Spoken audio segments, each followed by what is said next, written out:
నమస్కారం. నేను చందు. ఈ రోజుకు సంబంధించిన కరెంట్ అఫైర్స్ ఏమేమి ఉన్నాయో చూద్దాం. Stockholm international peace research institute SIPRI 2024 June 17న తన వార్షిక నివేదిక సిప్రి ఇయర్ బుక్ 2024ను రిలీజ్ చేసింది.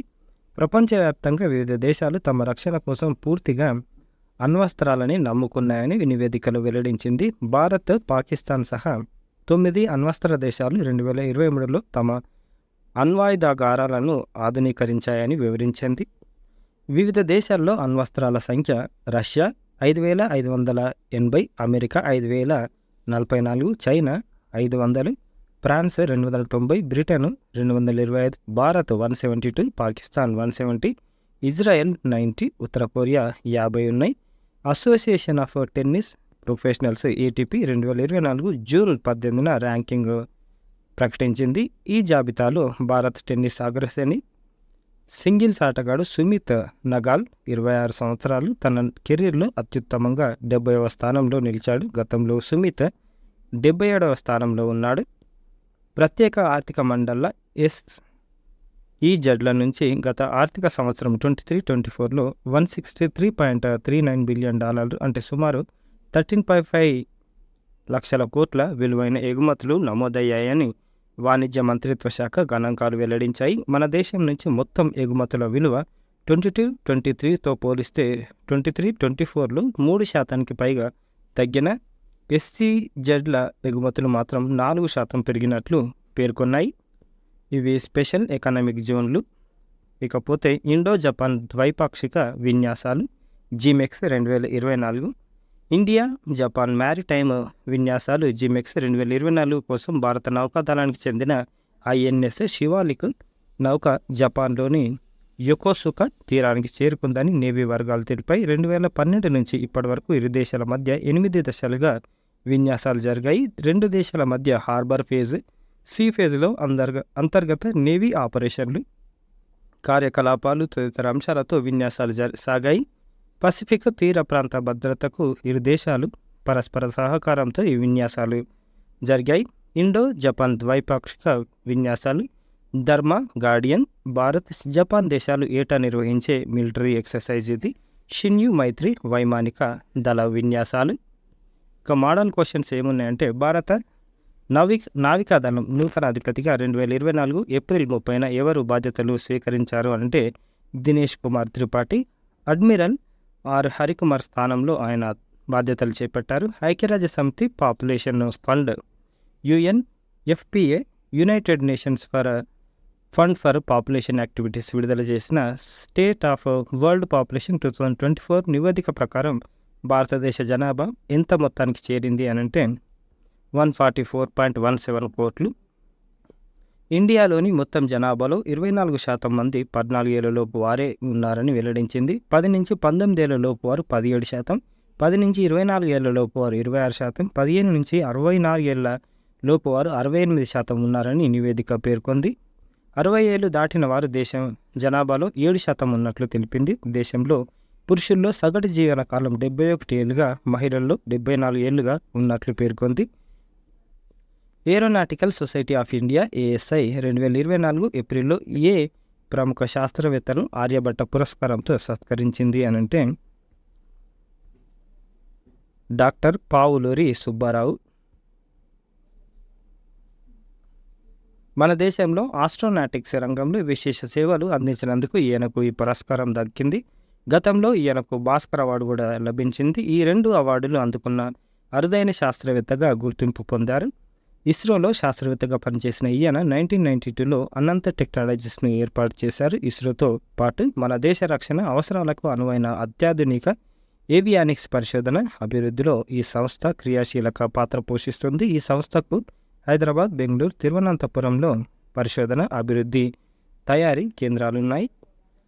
కవ్వాల్ టైగర్ జోన్లో ఇండియన్ పెయింటెడ్ ఫ్రాగ్ కడెం నుంచి.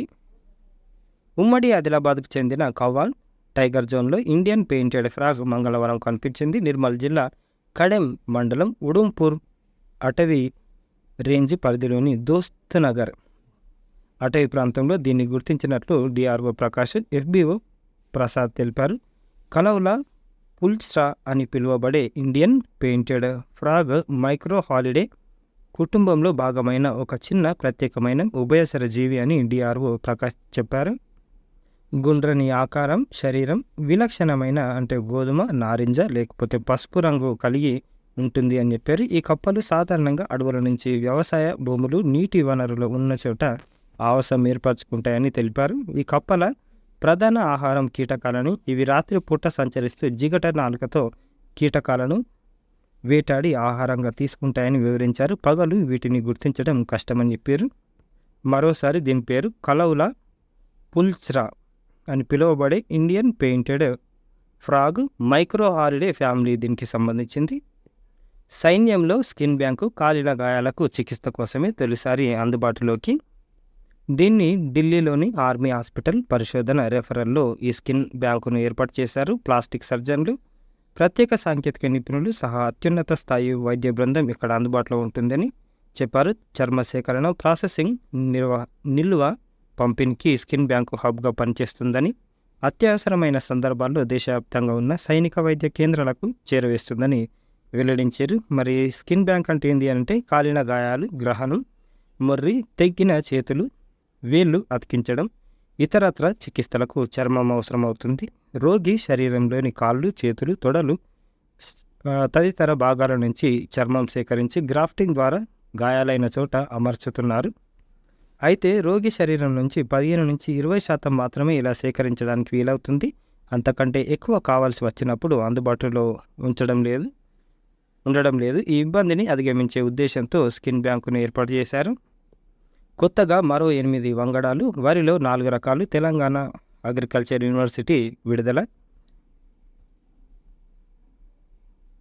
రాష్ట్ర స్థాయిలో విడుదల చేసిన కొత్త వరి వంగడాలు RNR 28361, వరంగల్ 1119, మొక్కజొన్న నూతన వంగడాలు ఇవే.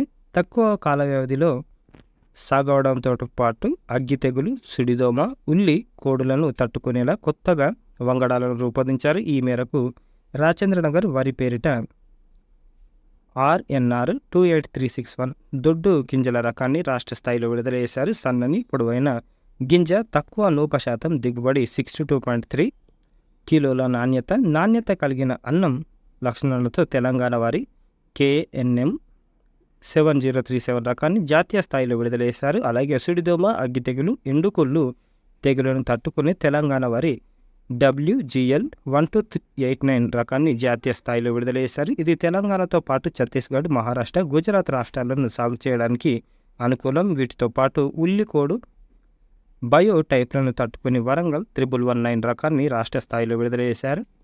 మొక్కజొన్న కాండం కుళ్ళు తెగులును తట్టుకొని అధిక దిగుబడినిచ్చే DHM 206 అనే నూతన హైబ్రిడ్ రకాన్ని జాతీయ స్థాయిలో విడుదల చేశారు. ఇది ఉత్తర భారతదేశంలోని వివిధ రాష్ట్రాల్లో సాగుకు అనుకూలమైన రకం.